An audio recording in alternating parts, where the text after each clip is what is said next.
Angelo. When you learn, teach, and when you get, give.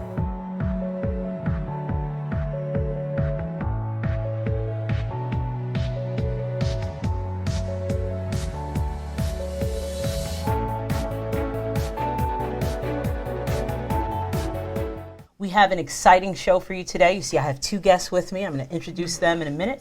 But I just want to let you know that if you want to see any of my previous shows, Conversations with Verdel Jones, you can visit my YouTube channel, and that's at Deli Teach, DELITACH. And if anybody's out there interested in sponsoring the Conversations with Verdel Jones show, you can hit me up on my website, and you can fill out the contact page, which is verdeljones.com.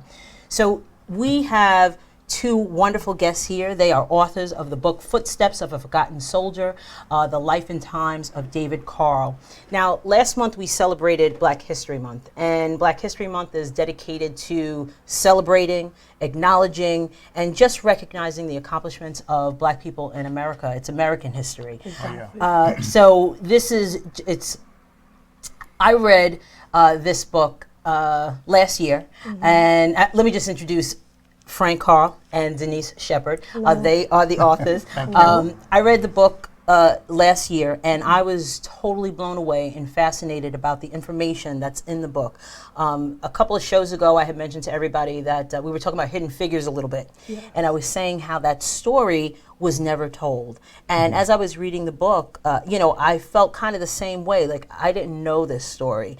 So without further ado, we introduce you, and I just want you guys to kind of give, what is the story about? Who is David Carll? And what does David Carll mean to you? Okay. Ladies first. Well, David Carll was a man who was audacious in his time, dating back to 1865, or actually 1864, even prior to going into the Civil War.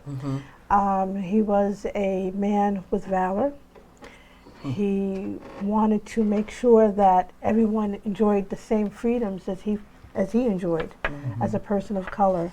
And as you know, that was not the truth for a lot of people that were here in New York and all over the country. So just so people know, David Carll was from Long Island. Yes. He lived in Oyster Bay, and he was a free Black man who fought in the Civil War. So he is an American hero, and these are his descendants, great grandchildren. So they have a personal connection. But we were talking earlier about how this is just not your history. It's all of our history. Exactly. Yeah. Right, and how fitting. I'm looking at the sign back here, Strong Island Radio. I mean, and that's basically what it's about. It's really a story and a snapshot of our history. And when I say our, I mean all of our history. Right. Back over 150 years ago here on Long Island. Right. We were so very fortunate to be able to have and know who this person was because he is our ancestor. Yeah. That information about who he was always known to us because it was always told to us by our grandparents, aunts and uncles. So the individual himself is larger than life to us because he is someone that we always knew about. We would visit his grave site. Right. We would basically hear the stories about him, and it was just a fascinating situation to be able to be on the same land that this man purchased over 150 years ago, land that he purchased prior to going into the Civil War, that is still in our family. Right. So that connection, the land, the house that was on the land, it is something that has bonded our family and other generations that have, had the experience of growing up on Carl's Hill, places named after him, and just have that experience. And it was so intriguing because we already knew a lot about who he was, but we didn't know everything about who he was. And that's where our journey in exploring who he was began, because we wanted to know more about who he was. Who it was, right? And in saying that, it's all of our history, and really, as I was going through the book, I didn't take it as, and I know Frank. I didn't take it as, oh, this is just Frank and Denise's relative. I took it as, this is the story of, it's our story. Right. And that's definitely the way it came across. You mentioned the family home, so I'm going to we have a picture of the family home at Carl's Hill. If we could just show that, it's really, fascinating to take a look at, and this is a home that your family still has. Yes, we still own the property. I currently live in the house that he purchased, he bought, and built back in 1865. Wow. 1865. Yes. Wow is right. But, it makes you really appreciate what the struggle was for him and his family. Yeah, absolutely. Going through school, as like you said, as an educator, you really didn't hear that much about people of color fighting in the Civil War when I was coming up. Right. Now it seems to be a little bit more out there, but I was constantly in I guess, conversation with my teachers because they were telling me, oh no, that didn't happen. Blacks didn't fight in the war. Wow, yeah. And I said, that's impossible because my grandfather told us that his grandfather fought in the Civil War. Right. And they really were in disbelief until my grandfather actually sent me to school with a book from the town of Oyster Bay that had his grandfather listed. You had to bring proof. I had to prove, exactly. It's like, here. On the documentation. Exactly. Here it is, But it makes you appreciate, absolutely, the legacy that he has left for us to continue. Yeah, and I remember like in, I think it's third or fourth grade, you learn about Long Island. In New York, you learn about Long Island and you get that Long Island history. I never remembered any stories about a person like David Carll. So that's very interesting. So what kind of, having said that, what inspired you both to write this book? Ooh, well, we've been on the same journey forever. Right. Okay. And why? And you know what? And why you two? That's the thing. Why? Everyone in our family had the opportunity to want to learn more. I guess that for me, I can honestly say that it has just been, a fascinating subject for me. Right. To know that, this individual, David Carll, was someone who fought in the Civil War. And this is before the movie Glory came out, before we had exposure to the African-American Civil War soldiers. So this was way before that. And it was just a fascinating notion that our great-great-grandfather fought in one of the colored regiments that was organized here in the state of New York, which we absolutely knew nothing about that going through school. It was never told to us. It was never expressed to us that there was a colored, and growing up in New York, going through the New York school system, it was never mentioned once about the African-American regiments that fought for freedom. Right. So when I found that information, and when that information was taught to me, it kind of propelled me to want to find out more. I mean, I would ask my grandfather all kind of questions, about who David Carll was, because my grandfather knew him. My grandfather knew him up until he died when my grandfather was 10 years old. So he would hear stories from his grandfather. His grandfather would tell him stories, and those stories were passed down to us. And that's what propelled us, because, of course, he didn't tell my grandfather everything. Right. So what he didn't tell us is what we researched, and what we found out was really, it was amazing as to what they did, these soldiers did, in battle, in South Carolina, Beaufort, South Carolina. And that's all part of the information that is out there, but they're not gonna present it to you. You have to really dig for it. And the research. And that's also one of the things, there were awesome stories, experiences throughout the book, the relationship between him and Mary, the New York draft riots that were happening. So there's such a historical context in this book. Right. It reads like a history book. So how did you go about finding that research out? Like, it seemed like this took you forever to write, because the information that you have in there is a lot. Well, like I said, we've been on this journey forever. We've collected a lot of data throughout the years, going back to our grandparents, going to the county records, researching information on the maps. Yeah. National Archives. Frank, lives down in D.C. So Maryland. well, I'm so sorry. I'm sorry. You know what I meant. Very close. To You know what I meant. I actually work in D.C. You work Yes. in D.C. Right. Yes. Anybody who lives in Maryland, we just say D.C. I'm so sorry. You know what I meant. I do. But and I traveled down there, frequently Right. to do the research as well. But we really never had a picture, a face to the name until Frank. Wow. And his Now nephew. that really, because I remember you had shared that story with me Yes. before about finding the picture, and it amazes me that you didn't have We had a no picture. clue. Right. If you could tell that story, because I thought that was Oh, that was that was it. That was it for me. Well, Oh my God. it is really an amazing story. Because Right. I had just come to Maryland. I was in Texas. I lived in Texas. And because of a job situation, I relocated here to Maryland. And I was like in between jobs at the time. And my nephew, Gil McDonald, who was a writer, we were just saying, you know what? He actually said, you know what? The National Archives might have some information about Wow. David Carll. And so I'm like, all right, well, let's go down one afternoon and see what they got. Not thinking that we were going to find anything other than what we already knew. what you already knew. Okay. I shouldn't have thought like that. Right.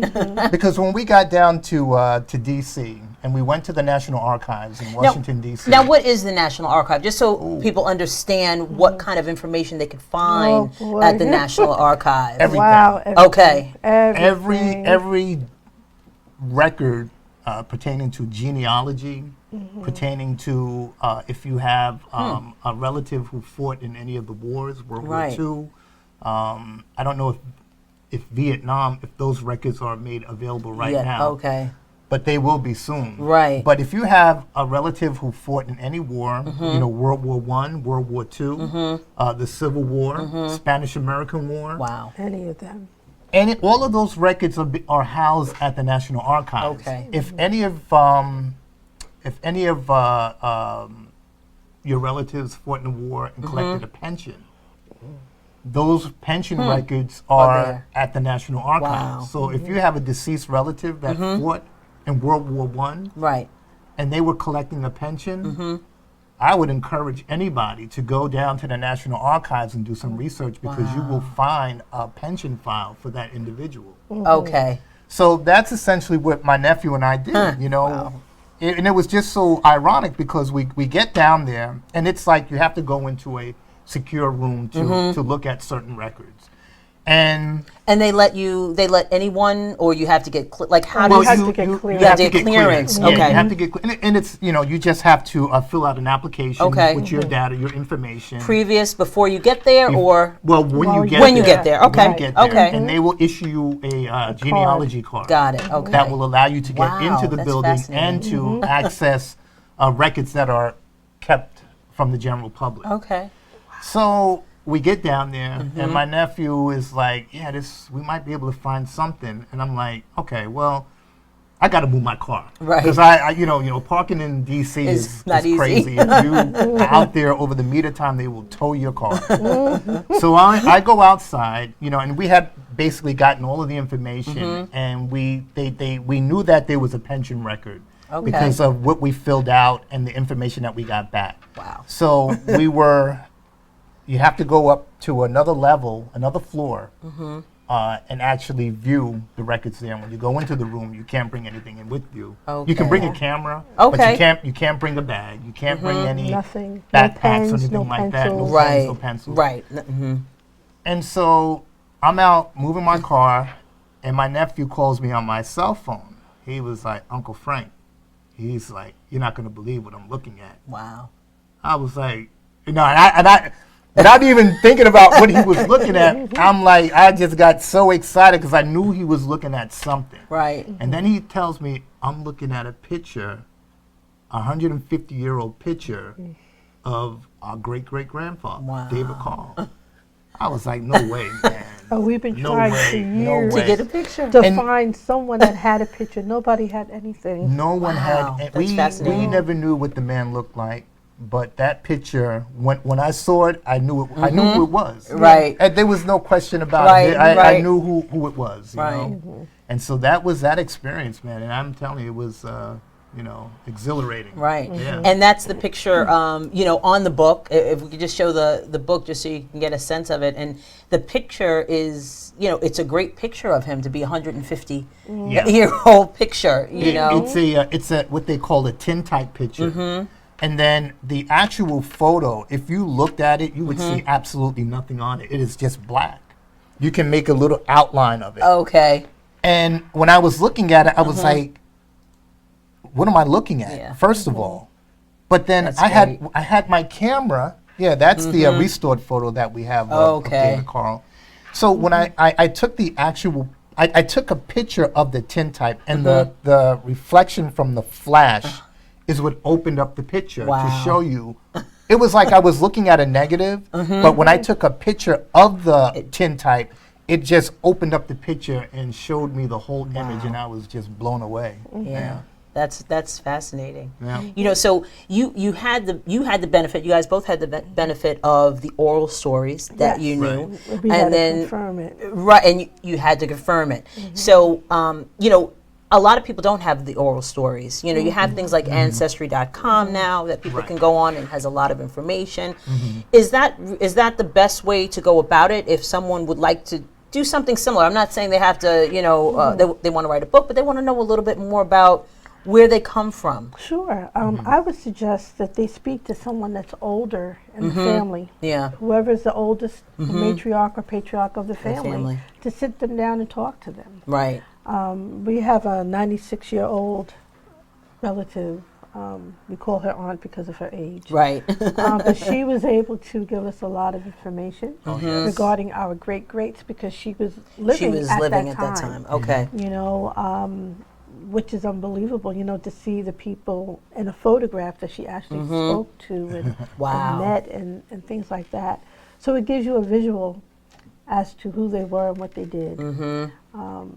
And she knew all of them, Yeah. Right. all of the siblings or the children of David Carll. Of David Carll. Yeah, and anytime I get a relative, just as you said, and our daughter does the same thing. She wants that oral history. Yeah, Right. it's Because important. It's they give you Very. little anecdotes about that individual Yes. too. It makes Oh, it yeah. so real, And personal. and personal. Exactly. So talking to your elders and finding that information. Are there any other steps that people should take after Sure. that?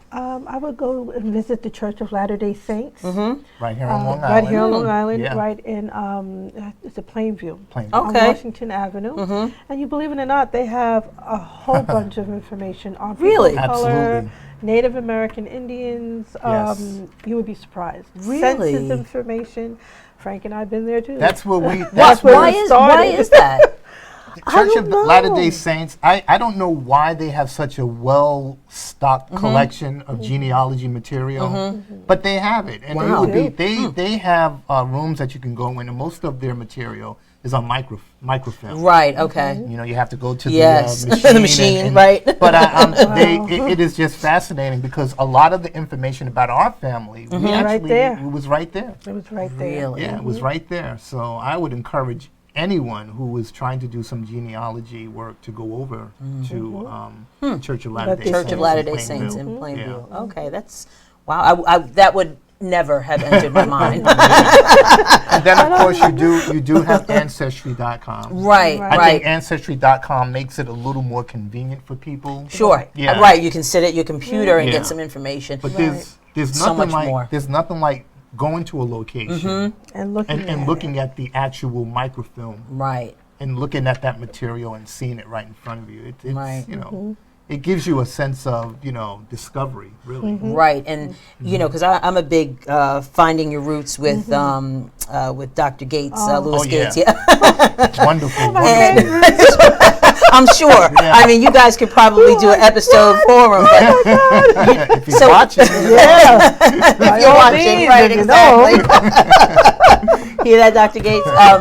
So, you know, the way that they piece all of the information together to tell the story, is that how it kind of unfolded for you as far as some of the, you know, because you really tell a story about the relationships within Oyster Bay and how, you know, what the industry was, how David Carll actually conducted himself within that environment, and then other people around him. So how are those from news story? Like, how do you get that? You know, I think a lot of it has to do with the fact that most of the people, not going to say most, but some of the people are still living in Oyster Bay. Right, yes. You know, they're descendants. Yeah. And we were fortunate enough to meet with some of them.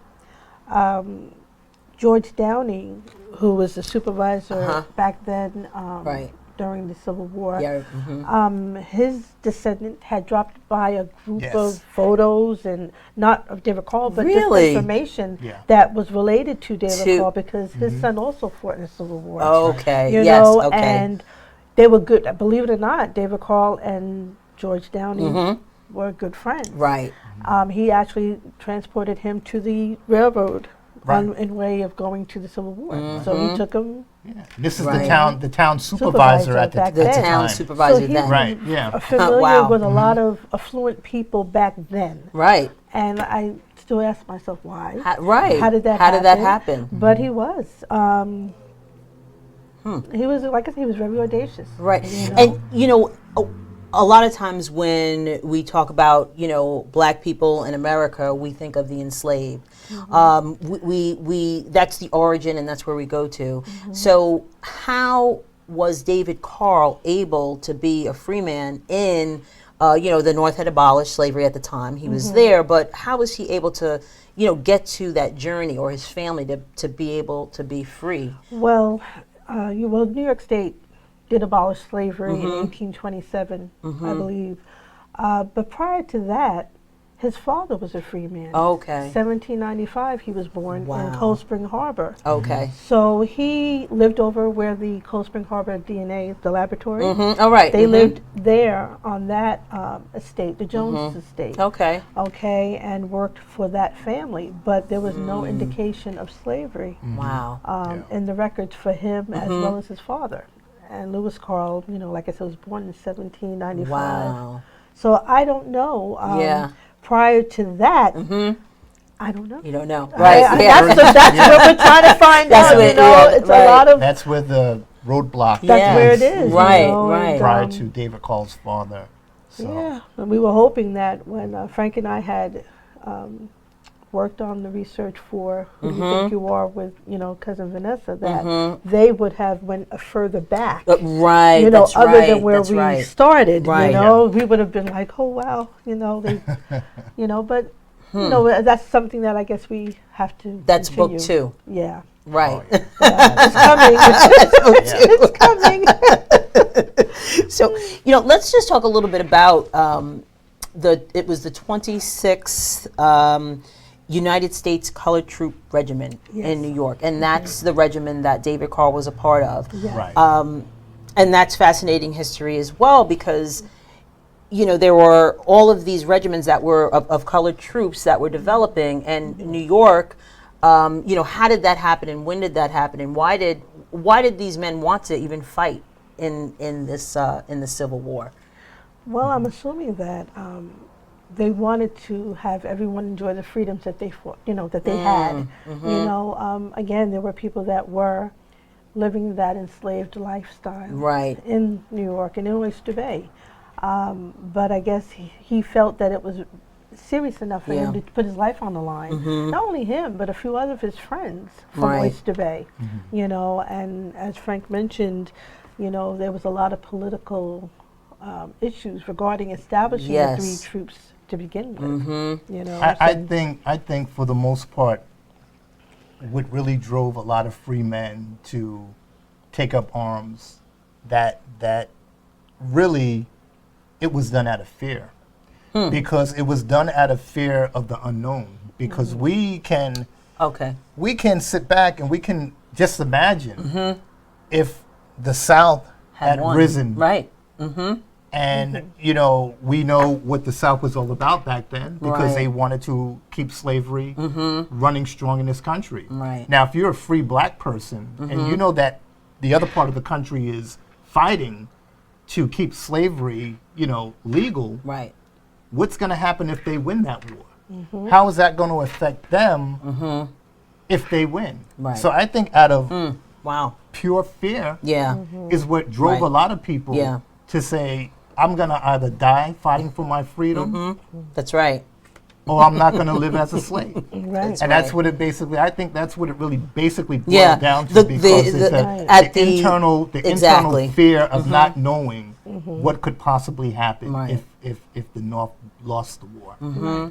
Wow. So I tend to think that way. I tend to think that that was one of the driving factors. Right. was Sure, that they were fighting for their they freedom. were fighting for their freedom because as well. they would never know. Yeah. So Yeah. I know we have a picture of the 26th Regiment. If you could just, you know, what is that actually a picture of? Is that the troops lined up, or yeah? Here we go. Right. That is the 26th U.S. Colored Regiment in formation. I believe it is in Camp Penn. I think it is in Camp Penn. This was, I think, taken in 1865, this Okay. particular photo. But that is the 26th U.S. Colored Regiment in formation. And So you now know. they were the 26th. So were there other in New York? There were other regiments, and then there were regiments within other states as well. Right, Is that so- how it kind of? exactly. So New York had 3 colored regiments. Okay. It was the 20th, the 26th, and the 31st Regiment. Okay. They were all raised and trained right on Rikers Island. Wow. Yeah. The unfortunate part about it is when the 26th Regiment was formed, it was in the dead of winter. In February, I believe, they trained on Rikers Island. And it was an extremely cold year. Right. Right. I That remember reading that. particular year. And they talk about it in some of the writings about Right. the conditions on Rikers Island for the colored soldiers at the time. And it was pretty harsh. But Right. yeah, they trained and they shipped out from Rikers Island and went straight down to Beaufort, South Carolina. Yeah. Right. Wow.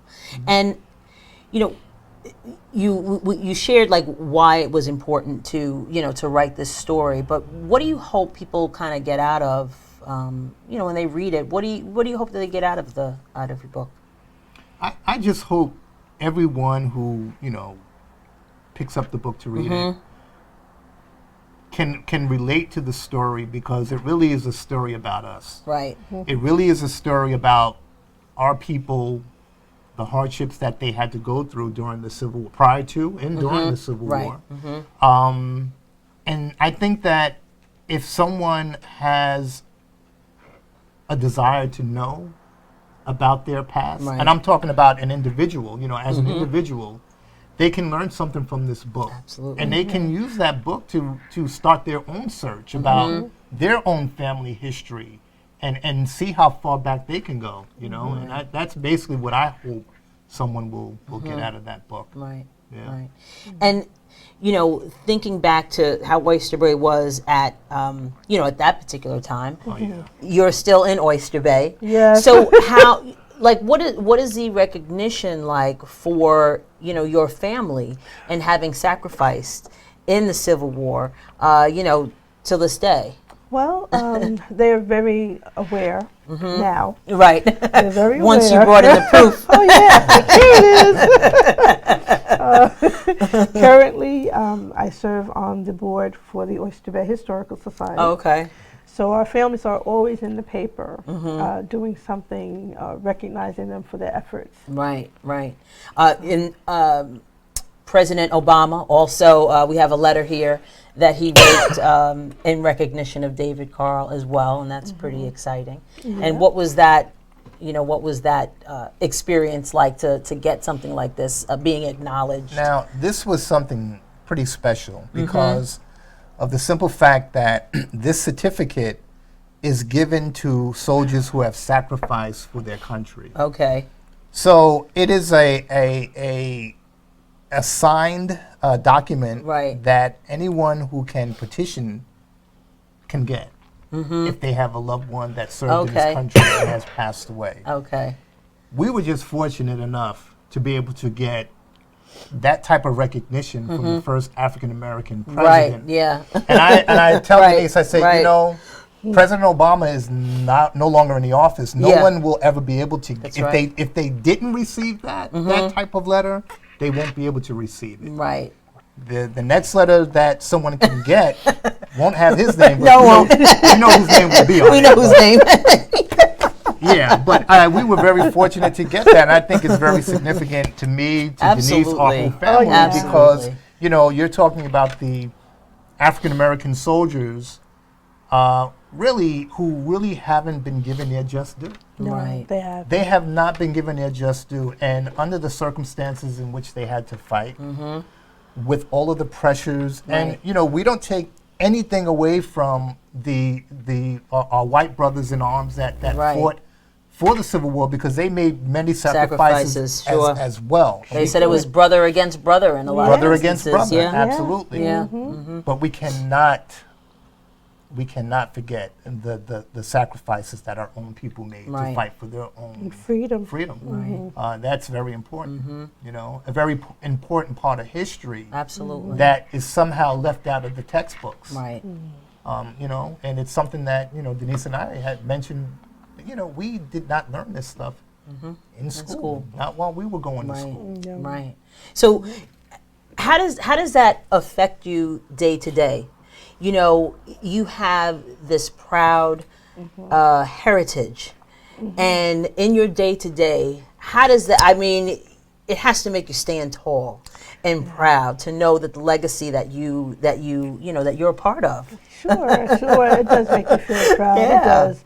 I just pray and hope that the younger generation take hold of this information Right. and carry it on. Yeah. You know, that's important. We were blessed to be raised on the hill of Oyster Bay, and with all our, cousins. Right. You know, siblings, cousins, family, aunts, great aunts, and uncles. Right. You know, the younger generation, I think, they're not where we were. Right. You Yeah. It's know, different, isn't it? It's different. Yeah. Much different. Yeah. So I just hope that they get the opportunity Yeah. to learn more. And not take it for granted. Exactly. Yeah. And You that's know, one of my I would Right. definitely want them to understand that they belong here just as much as anyone else. Right. Sure. Because we have spilt just as much blood for this country as anybody else. Sure. And although we have our problems, although we have our issues, people have to know that this is their country. Absolutely. They have to know that people have fought and died for the very freedoms that we are all have. all have now. Although it's not perfect, you know, I know No. there are a lot of people who will say, well, you know, we have this going on, that going on. That's true, but the central message, I think, is to let people know this is your country. Right. You better fight for what you believe in, because no one else is going to fight for you. Absolutely. And I think these men who fought in the Civil War is a prime example. Example of that. You know, Absolutely. So what's next? What's coming up? What events do you guys have planned?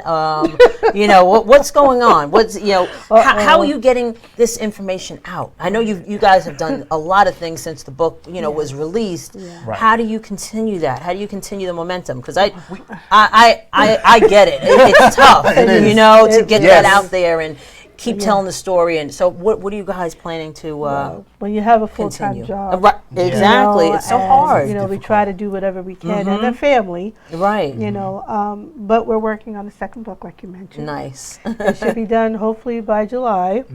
Oh my We're goodness. going to be Yay. having a book signing, and I hope to invite you Absolutely. to come out to the house. Okay. Okay, and have a book signing and enjoy the weather and food and talk to some of the family members. Nice. Because they all will be coming home, Absolutely. hopefully to share memories and stories. Okay. Great. and we just have to get more engaged. You know, there Right. are a lot of outlets that we have to get engaged with. Like museums, Right. historical societies. We've done We've done a lot of We've them. done a lot of that. But Sure. it's just We've a done matter. a lot. Yeah. It's just a matter And of just getting museums, too. information. Yeah. And Museums, museums, too. exactly. Yeah, just getting that information out there Getting and it out, finding yeah. the time Finding the time. to get yeah. it out there. Yeah. Yeah. Absolutely. Right. But we do a wonderful presentation. We do a presentation based upon not just David Carll, but based upon, the history Sure. Yep. of David Carll and the history of the 26 Colored Regiment. Colored Regiment. And just basically, it's a nice presentation that Yeah. we do. Yeah. So how can people pick your book up? How can they get it? And I would encourage everyone, please. I mentioned, I think, on my last show, for you to pick up this book. It read so well, and I like history. Right. Right. But you can like history, of course, but it's a story. It's about a man and his and how he went through life at this particular time. So how can individuals pick up your book? Sure. They can go to www.davidcarll.com to purchase the book, or they can go to www.thebookpatch.com to order the book as well. Okay.